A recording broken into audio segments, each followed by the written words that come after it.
about the very exciting yet slightly dark and mysterious world of cybersecurity. So before we get started, what I want to do is show this very quick video. So this video, we think pretty much encapsulates the importance of cybersecurity in Australia right now. So just pay attention.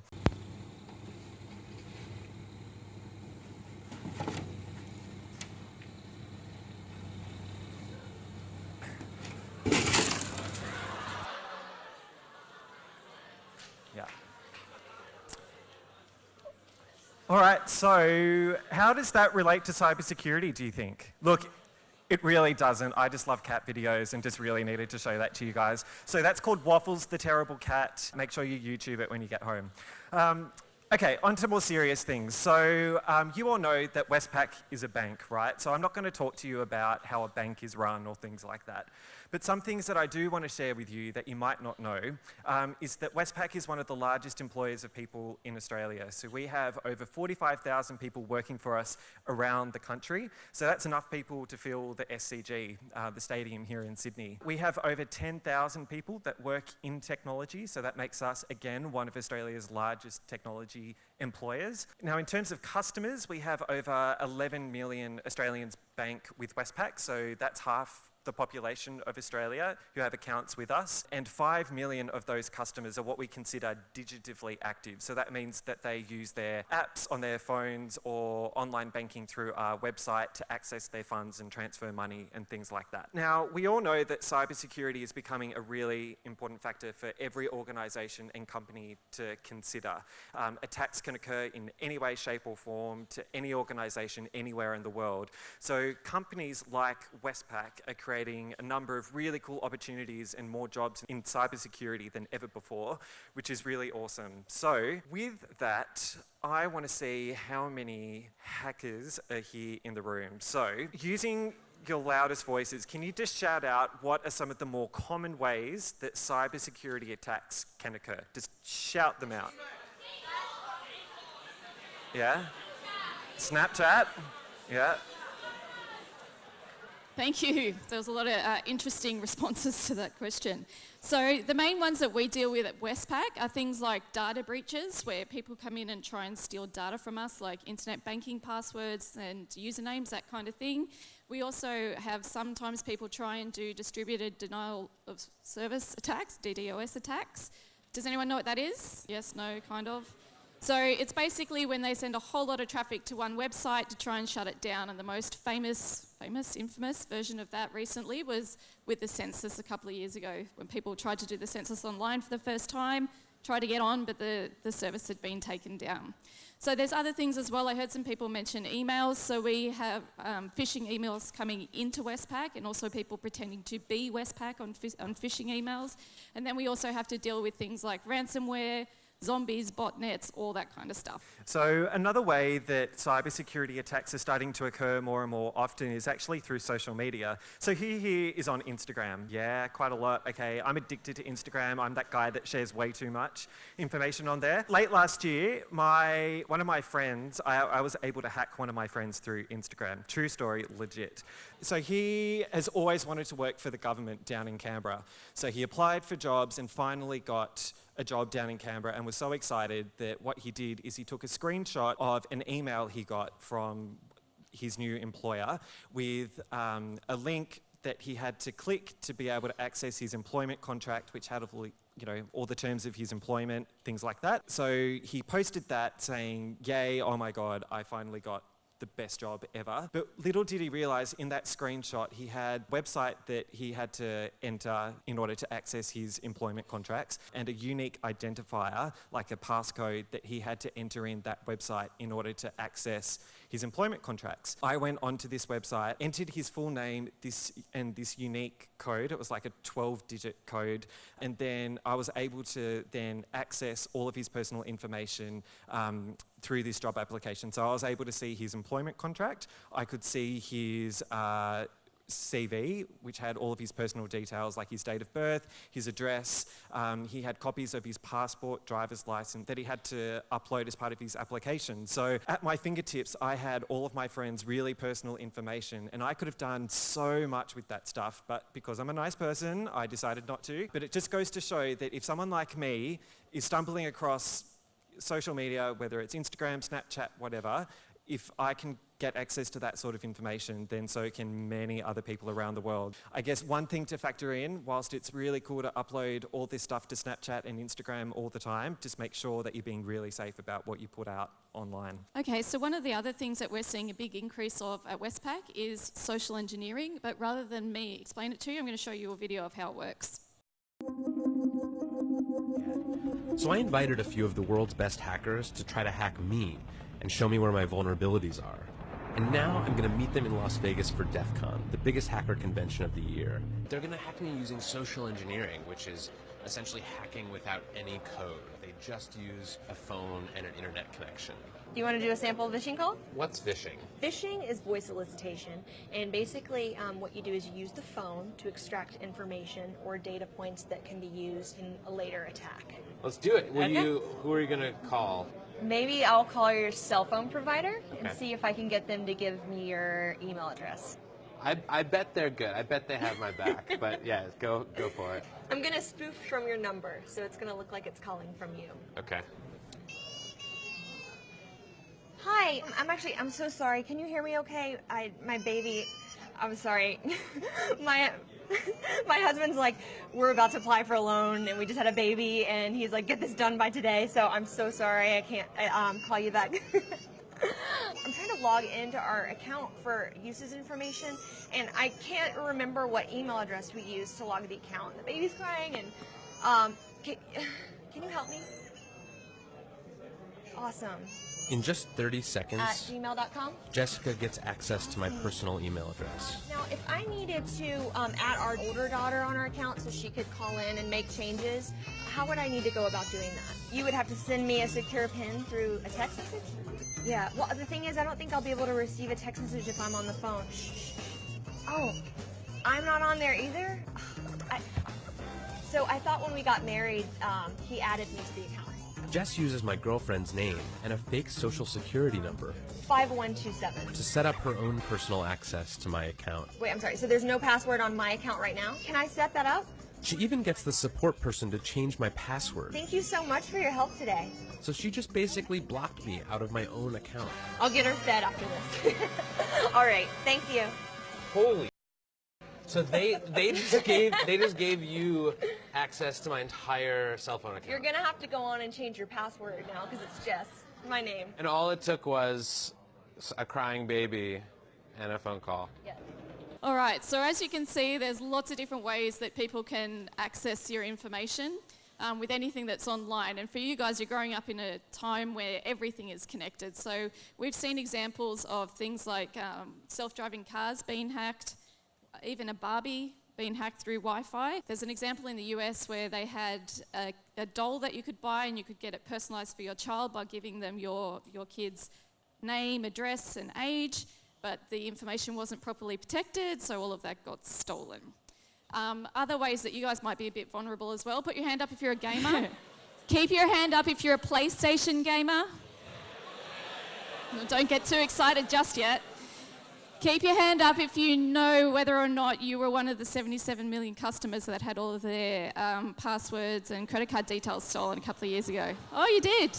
Good stuff. Okay, so no matter what you're doing, you're always going to be vulnerable. And with things like the Google Alexa becoming a lot more prevalent today and things in your house being connected, you've got to watch out for all this kind of stuff. Alrighty, so like I mentioned before, there are numerous organizations, different industries all around the world that are prone to cybersecurity attacks. Hands up if you think in Australia, the majority of cybersecurity attacks tend to occur in the financial industry, so mostly towards banks and things like that. Yeah? Okay, a few. What about like telecommunication companies so they can get access to your phone and voicemails and things like that? Yeah, a little bit more. Okay. What about the energy industry and resources?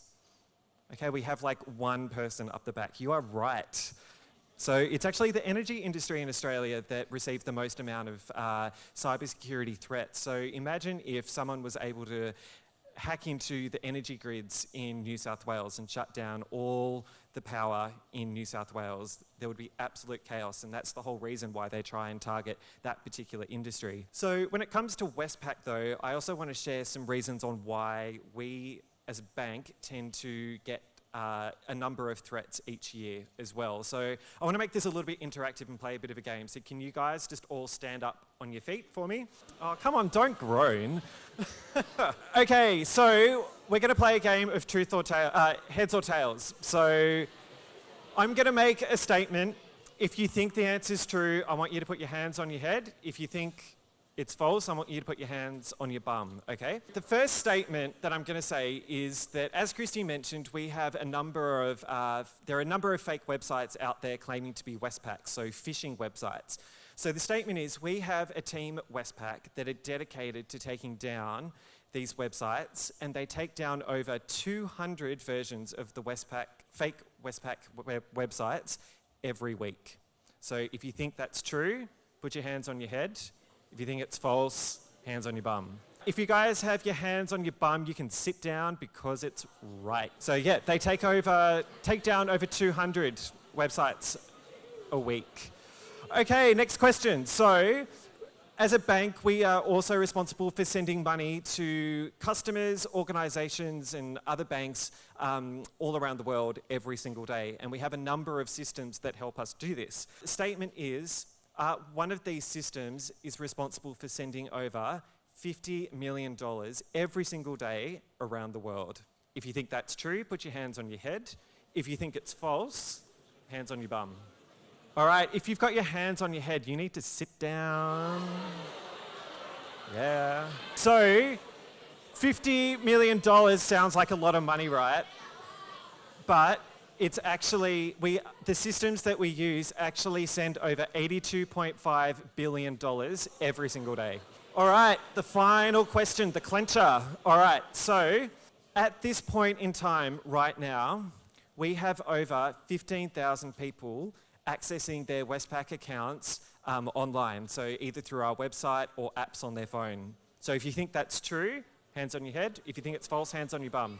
So 15,000 people right now are accessing their Westpac accounts online. Okay, the answer is true. Well done to those still standing. Round of applause, well done. So, what are we at Westpac doing to stop all these cyber attack stuff? We've got a big team of cybersecurity people, but one specific team we've got are these people here. It's an actual photo of our ethical hacking team. So their job is to come in every day and try and hack into the Westpac systems. They basically use their security knowledge to try and find where the gaps are, and we have multiple layers of security through all the different things that we do. And then they try and get them fixed before the bad guys can find them. At Westpac, as I mentioned, we have over 10,000 people that work in technology at Westpac, and we actually have one of the largest cybersecurity teams in Australia. And so it's their job to think of really innovative new technologies in order to keep all of our customers' data safe, but also make it really easy for people to access their money at the same time. A couple of years ago, when Touch ID was incorporated into new phones, it was actually Westpac that was the very first bank in the whole entire world that incorporated Touch ID as a security measure when logging on to our app on the phone. So it was actually a guy that works in our cybersecurity team that came up with the idea of using that and implemented it within a week, which is pretty staggering. So that's just, I guess, one example of how Westpac is using innovative technologies from a cybersecurity perspective to keep all of your information safe, but also make it a lot easier for you to access your own money. Cool, and other things that we're looking at now is on the biometric scale are also things like your heartbeat, because your heartbeat is actually like specific to you, and voice recognition and all that kind of stuff. So we're looking into how we can use that to keep our people safe as well. We've got one more video for you. This is just a little bit of advice, and it shows you some of the lengths that the bad guys will go to try and get your information. Again, not something we would recommend you try at home. I'm James Veach. I get a ton of scam emails, but instead of deleting them, I decided to hit reply. I got an email about some diamonds. Here's what happened. I got your contact from a South African health officer in Ghana. I find that unlikely. I need to move 1,000 carats of polished diamond. Equally unlikely. No, this transaction is 100% risk-free, and Dose Not Attracts any danger, so I knew I was in safe hands. Whose hands am I in? Lieutenant Commander Karoma. I'm in. He said, send me your phone number. I gave him the phone number of Goldman Sachs, the bank. He said, James Veach, I'm not sure you are real at all. You gave me phone numbers of a bank which I called, and they say that you are not real, that they don't know you. They even advised me to be very careful about you. Who are you? I am an army intelligence. Is that a thing? I said, there was never a shred of doubt in my mind that I was dealing with an intelligent. How can I prove to you that I am real? How can you prove that you are real in truth? How can any of us prove that we are real? P.S. What are you sending me? I've forgotten. He said the contents of the consignment is 1,000 carats of rough diamonds worth $7.5 million. I said, can I have a picture of the consignment? Well, yes, I can. Boom! He said, send me your ID, passport, driver's license, or any of your valid ID. It was valid at the time. He said, you will need to set up an account with our bank and pay the fee. I said, I'll set up a new account with your bank. There's an offer of a free toaster on at the moment, and I've got my heart set on it. He said, don't worry about getting a toaster. I thought, I'll be the judge of that. And then he told me to contact this bank, masquerading as the Royal Bank of Scotland. But what I love is their email address was info@royalbs, which I think is perfect. And then he said, don't delay. I don't have much days here on Earth. I said, when are you leaving Earth? He said, I have not seen anybody that is more unserious as you are. Even if I die soon, do you have to mock me with it? Just come to the bank. I said, look, I had no idea we were talking about your death. He said, what are you thinking I was talking about? Am I going to Mass? I said, where's Mass? Is that where the toaster is? He said, sorry, I mean Mars, one of the 9 planets of the solar system. I'll be counting Pluto then. So I sent an email to Royal Bank of Scotland and I said, look, I'm writing to you about some bling Lieutenant Commander is leaving me and a free toaster you're giving me for opening the account. And they got back to me, they said, please send us the filled in account opening form. And there is no free toaster. Raj Ramesh, head of costume care.